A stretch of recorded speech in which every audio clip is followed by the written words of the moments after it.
Well, here's another question that we received, where it states in the question, Jesus quotes scripture in Mark 12:24-25, and the same is mentioned in Matthew 22, verse 29-30.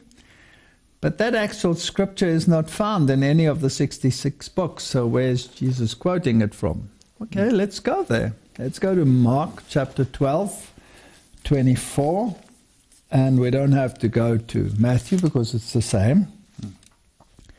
So Mark chapter 12, verse 24 reads, And Jesus answering said unto them, Do you not therefore err, because ye know not the Scriptures, neither the power of God?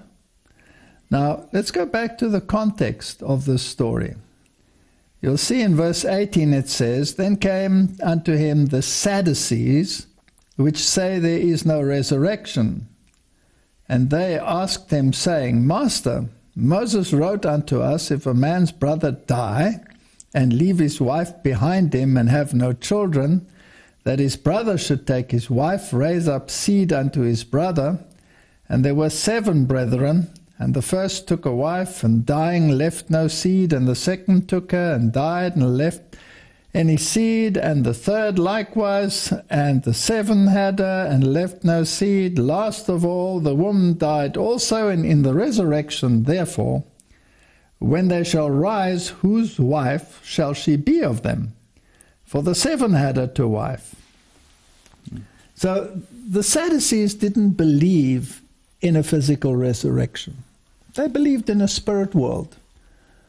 By the way, what does the modern world believe? What happens when you die in modern thinking? You go to heaven, or you go to hell, or you go to and you're paradise. A spirit, right? So you're a spirit floating up there on cloud 9, maybe with a harp. And it's not a physical world, it's a spiritual world.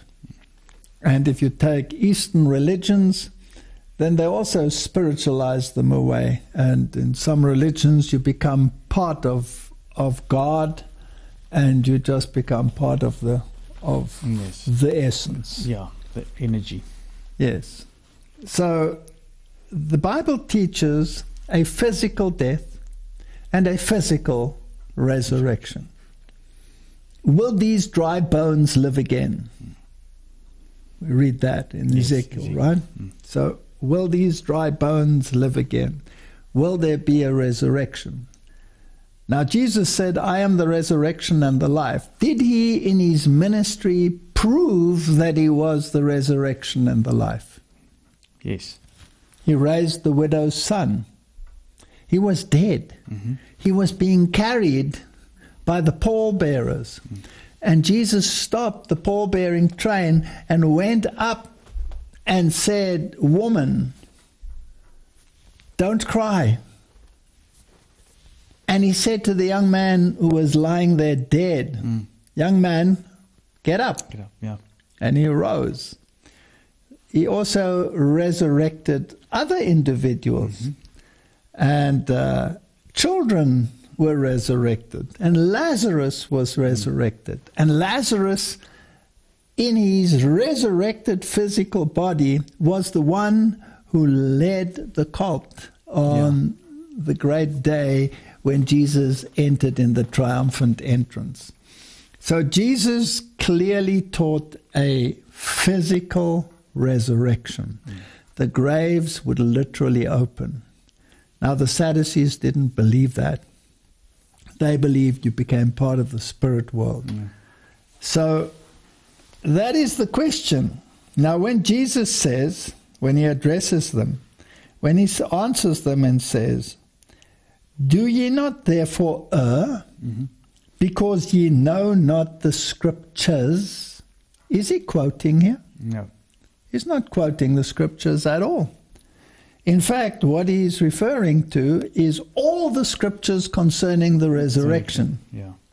They greatly err, and so the modern world also greatly errs. They do not know the Scriptures, that the dead know nothing, In my flesh shall I see God, says Job. Yeah. You will call and I will hear your voice. He said to Daniel, you, Daniel, go and rest, and you will stand in your lot. In the latter days I will resurrect you. So, a death and a resurrection. And then he says further, when he says, ye know neither, not the scriptures, neither the power of God. They don't understand the power of God, that God has the power to resurrect someone back to life in a physical form. Yeah. That's why Jesus demonstrated it. That's why he called himself the resurrection and the life. I go to prepare a place for you, and when I come again, I will take you to where I am also. When I come again, not before. Yeah. So the modern world follows the teaching of the Sadducees. And then he says, for when they shall rise from the dead, they neither marry nor are given into marriage, but are as the angels which are in heaven. So, in other words, whatever happened in this world, it will be different. How it will be different, the Bible doesn't say. So, let's leave it at that.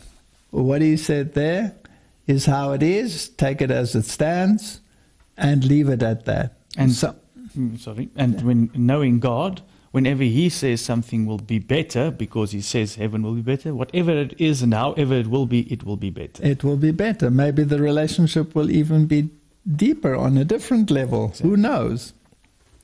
Now, I was always pretty disgruntled over these verses, because you kind of get very used to and fond of your spouse, so you wouldn't want the situation to change in any way. But then, as you said, I would conclude that whatever will come must be better than what was. And leave it at that.